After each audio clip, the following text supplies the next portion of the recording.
Hello, welcome to Race for Peace. I'm Rick Anthony. With my co host today, Andrew Howell, who is the founder of Race for Peace.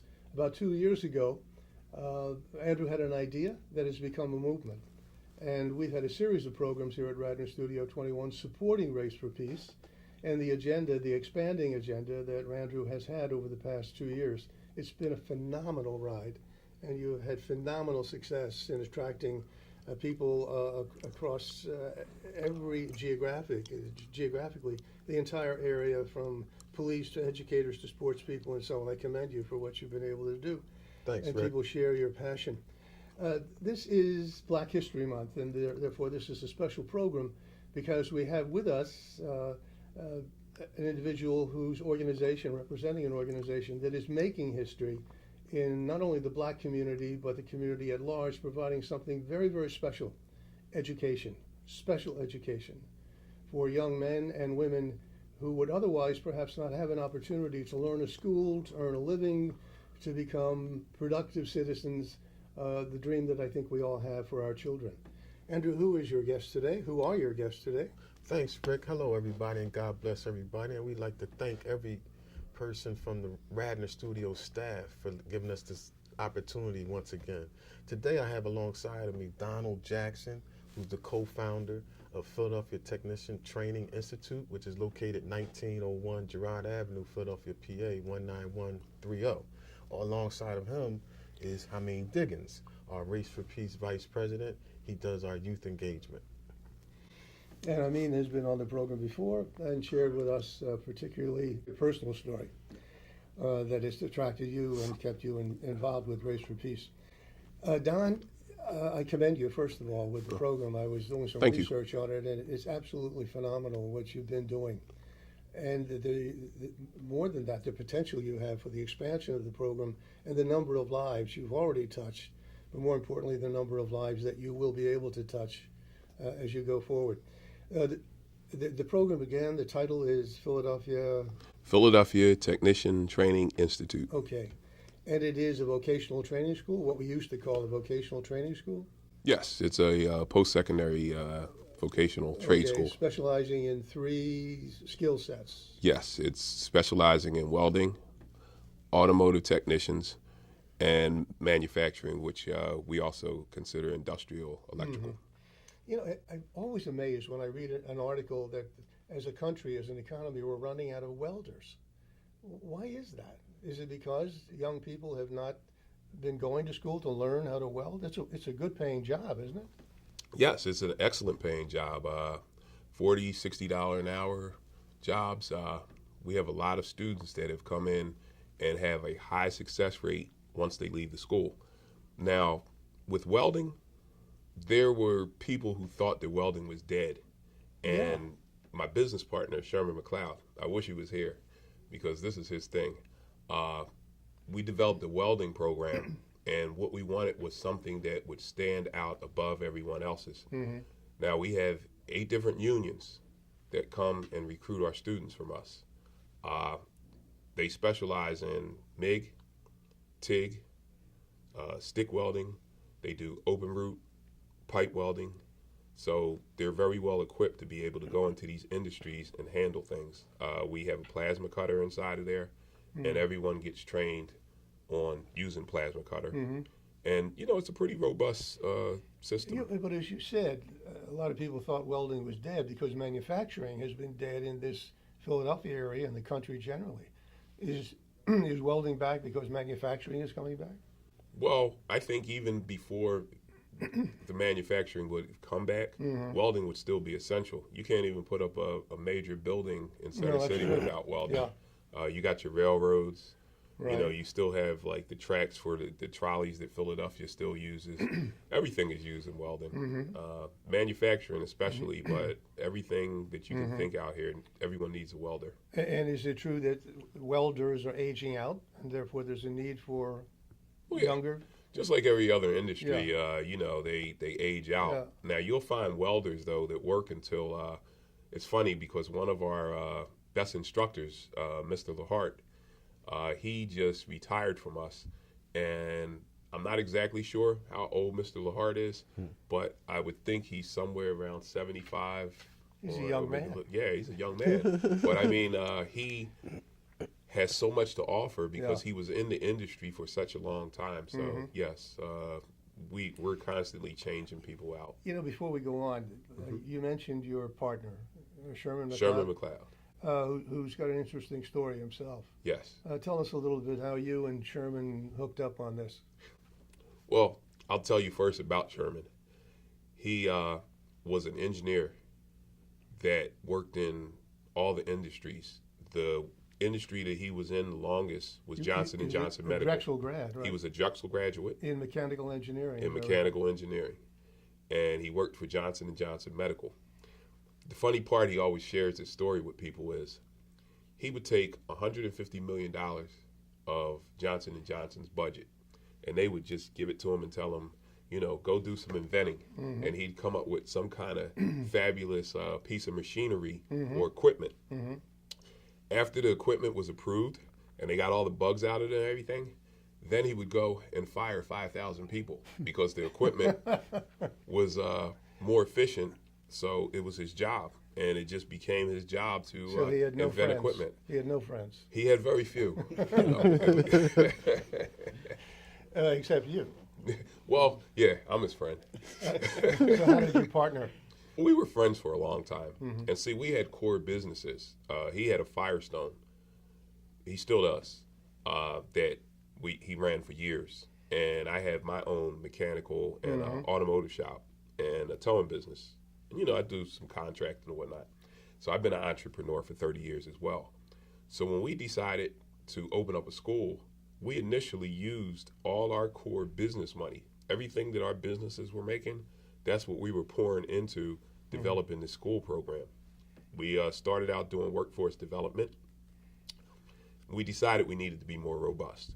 So we went to Pennsylvania and we got our Department of Education license from Pennsylvania. The second thing we did was we went to Middle States. And Middle States accreditates all the every college that's out here has a Middle States accreditation. Right. Every university out here has a Middle States accreditation. So Princeton, Yale, Harvard. So we decided to get their robust program. And they were so impressed with us because Middle States initially said to us, you know, most post-secondary schools don't approach us because we're kind of hard on what we're looking for. They came and saw how our academic program was structured, and they were thrilled to death. Actually, Sherman sits on the board with Middle States for looking at other schools and everything. So then after that, we went to the Federal Department of Education, and we got Title IV funded. Now that includes the Pels, the FIA grants, and the guaranteed student loans. And from that point, we just expanded, moved into the school. And Andrew, Yes. I mean, how have you gotten involved with the school? How has Race for Peace gotten involved with the school? Because you're pretty closely associated now, aren't you? Yes, well, to make a long story short, me and Don known each other for 35 years, same neighborhood, and we always would collide, I'm the only stranger in this table. we would collide, you know, during our lifetimes and stuff, and then Don was at his one of his relatives' house, I was at one of my relatives' house, which is directly across the street from one another, and I said, Don, what are you doing? He said, Andy, I just opened up a school. I said, Don, I just started the Race for Peace, and we're sitting here today. So, I mean, and he's part of the Race for Peace now. He's our, one of our community affairs person on the executive board, and he's just taken off. And these guys are incredible. Hameen, and then you have Don with the school, which is a direct pipeline for Hameen. Hameen's our youth engagement. I mean, so these guys work well together, and it's just incredible. And I love these guys, you know, and I'm just so blessed that they're making an impact on the community. They you sure know, are. I call it PR, which is produce and your results. So he produced the school. You're seeing the results of it. We produced the Race for Peace. You're seeing the results of it, and it's just a wonderful thing. And I'm just blessed. I'm just so blessed. How many students do you have now? We just recruited a new 100 100? students. And you recruit every, what's We the cycle? recruit every about 6 weeks. So we're constantly having about 400 or 500 students that we're 400 or going through. 500? Yes. Tell us about, you have two locations, Ogans and Girard. We have Ogans and we have Girard. Girard is Avenue. the larger of the two? Yes. And Ogons was the original. but you're moving Ogons to Girard now? Well, once we're starting a project on Girard Avenue. Right now, we're in the project planning stage and everything. It's going to probably take 2 to 3 years to get completely done. It's a $55 million project. It's going to involve us putting up 300,000 square feet of building on the existing land that the existing building is on as well. What we're going to do is expand the school, but we're also going to have a 5-story parking garage there. This way we can offer the community, because they're doing a lot of development down there. So we can offer the community parking and everything, because like we're community-based people. So we're trying to integrate with the community down there. We're going to have different services that we offer to the community, some wraparound services, because we use wraparound services right now for the students. And, we're just trying to grow. So like once we get this 300,000 square foot property up, we'll be moving the automotive and everything into the same place. But we just, the funny part is we just applied to Middle States for 9 new courses. 9 new courses? Yeah, I don't have a list of what all the courses are, but Those some are of them. different certificate programs? Yeah, they're all going to be certificate programs, but you have to apply to Yes. the Department of Education. Will you be getting into higher tech? Well, it's funny. Programming and those kinds of things? Yes, we already do that now. We have a virtual reality. We developed a virtual reality of our own. Like we didn't purchase somebody else's virtual reality. Now what it does is it duplicates welding. So when you put the goggles on and you look into them, you're welding, even though you're not actually holding welding equipment. That's great. That's terrific. That's great. It's a marvelous program. The more I learned about it, I was really, really impressed. But the other impressive thing, I think, is that you provide a community service in that most of the students, as I understand it, are minorities, Black, Hispanics, and so on. Correct. But you're also drawing from what you told me before, not just from the center city, you're drawing from the suburbs, the entire region. Oh, absolutely. And not just disadvantaged students, people who have not had an opportunity. More affluent people who are coming in to learn a trade. Yes. Including dropouts from 4-year colleges. Yes. Or graduates of 4-year colleges. Or graduates of 4-year colleges. Tell us about that. I think that's astonishing. A lot of people decide that after they've started the college course, it's not for them. College is good. I never knock college. But in a lot of cases, it takes such a long time, and it has like a boring feel to it. People like to get into the industry. They like to learn quickly, and then they like to go and just especially people make money. Who are philosophy majors. What do you do with that? Hey, there's a place for philosophy too. I apply philosophy every day. But a lot of these students that come from these colleges, they come to us, and they already have the school spirit. So they come in and they dive into their trade, and in 6 months they're graduating with a job. A lot of times, what amazes me is, and this is for all the students, they'll get jobs before they actually finish school. Now, we promise that we will get them a job. That's part of our work that we do. We place because we were doing a workforce development placement. Yes. So getting them a job, we don't just graduate you and say, here's your certificate and good luck, go get hired somewhere. We make sure we sit there and we give them development skills. We teach them resume writing. We teach them conflict resolution. We teach them how to be productive for the companies. We give them a full set of everything that they need to go out here and get that money. It's fabulous. What's the tuition? The tuition right now is $16,800.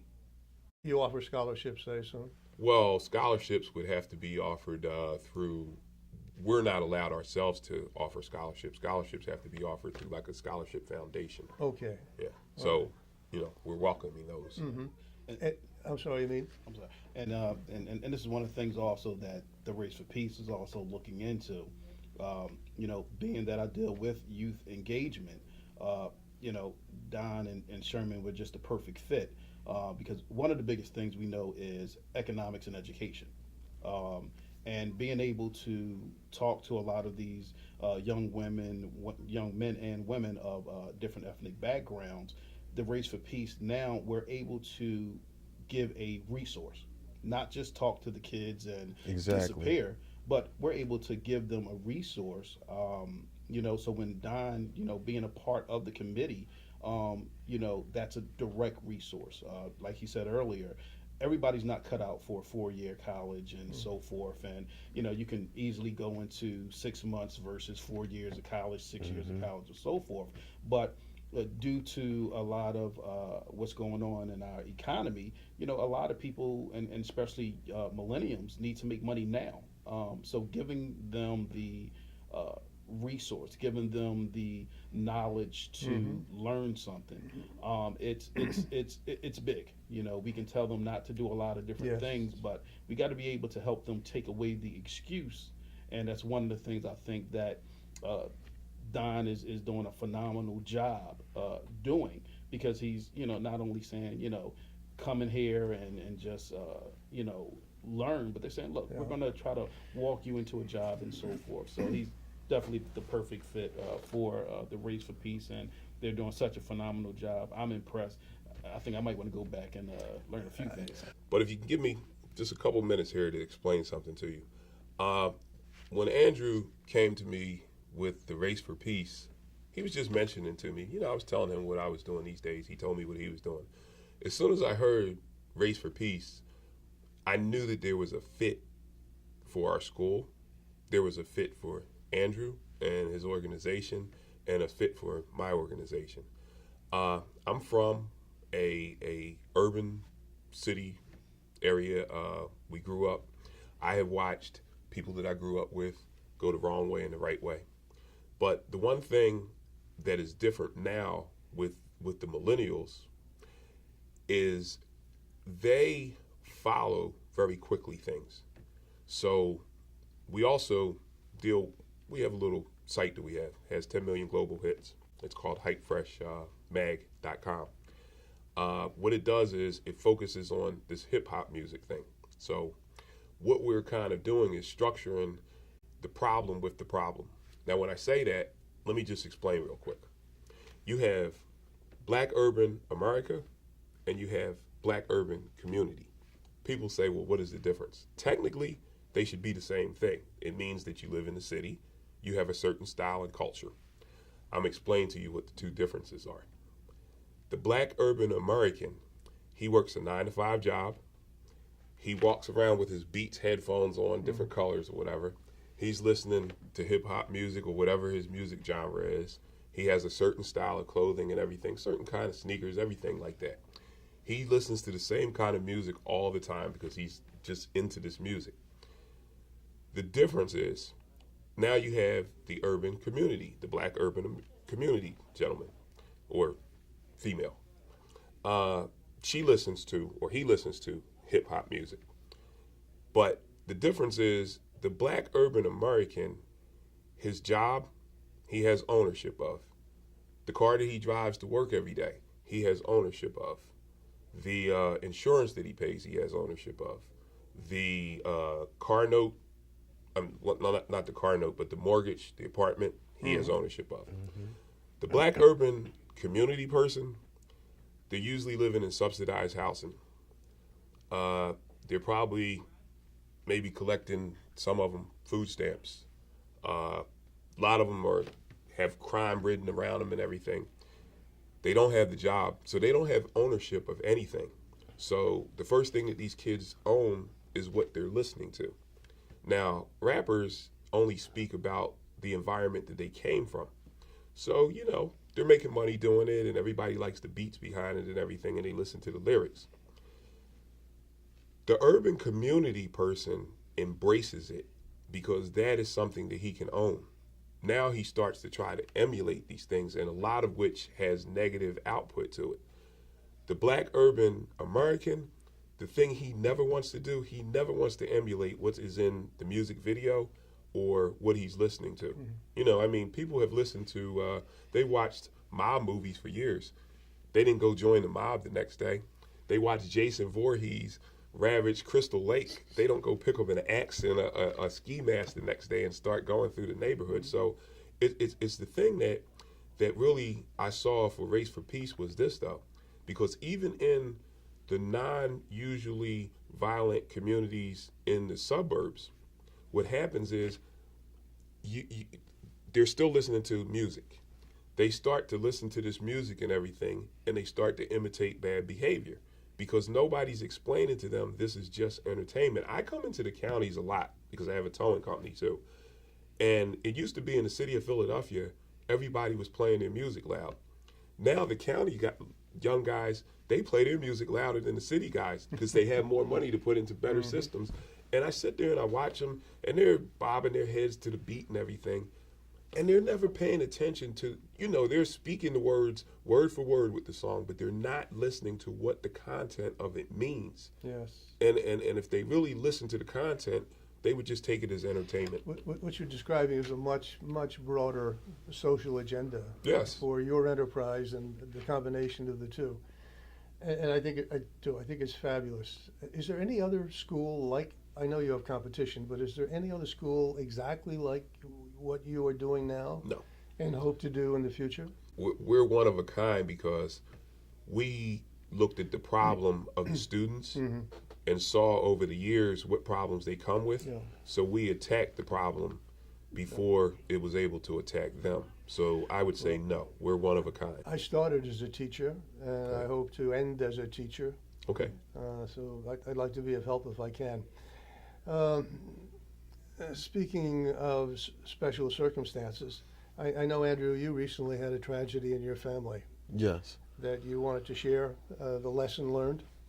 Yes. One lesson I would like to tell the public is that with this drug overdose and with these opiates, with cocaine and fentanyl and stuff like that, there's a problem that not only for the addict, but for the drug dealer. So we have to create resources so these individuals won't sell the drugs. So we have a two-course problem. You have the addict and you have the drug dealer. So, I'm trying to bring this awareness to people, not to just focus so much on the overdose, which is very harmful. It causes death. But with the drug dealer, we have to have a resource for them. We have to have something else for them to do. You have a special passion and a special insight because you lost your daughter. Exactly. To addiction. Yes, I did, Rick. Yes. Not too long ago. Yes. I'm sorry for that, friend. We've got a phenomenal story. We've got a phenomenal combination of two movements now. It goes far beyond education. It goes to lifestyle. It goes to, your mantra is saving lives. And this is part of saving lives. Yes. I commend you both for it. Thank you very much. I appreciate your being here and sharing it. Thanks, Rick. God bless you. No hugging. No hugging. Until next It time, only I'm takes Rick one, Anthony baby. with my friend Andrew Howell. Thank you again, Don, Thank you. Hameen, for being here. Take very good care of yourselves.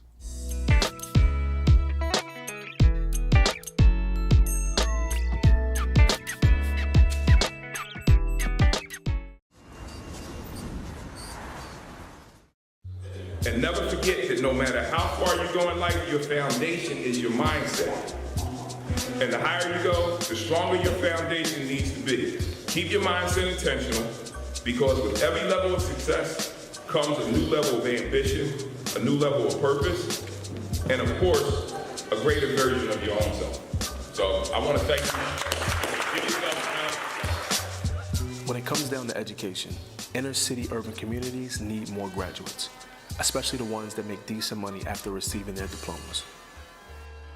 College has always been an option to accomplish that, but let's face it, university tuition can get costly and student loans can stack up before a student sees their cap and gown.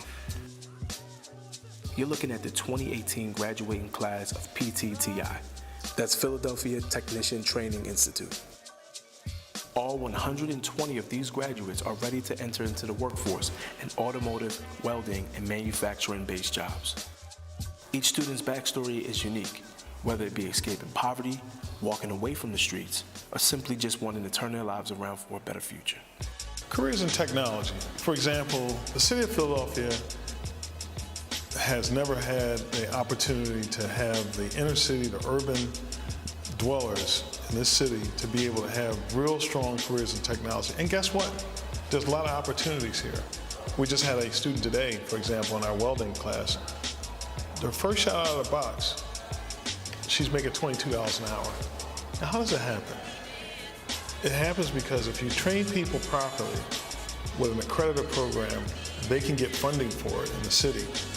The program is minimum cost, is less than $17,000, compared to other schools that are not in the city that you may be paying over a 2-year period of time, not 6 months, something on the order of magnitude of $55,000 to $65,000. Now we have people that are leaving our school going to places all around the country, Atlanta, California, New York, Wisconsin, etc. And these employers love what we're doing. And we're going to keep doing what we're doing, and we enjoy it. We have a God-given right to 100% of this market out there now.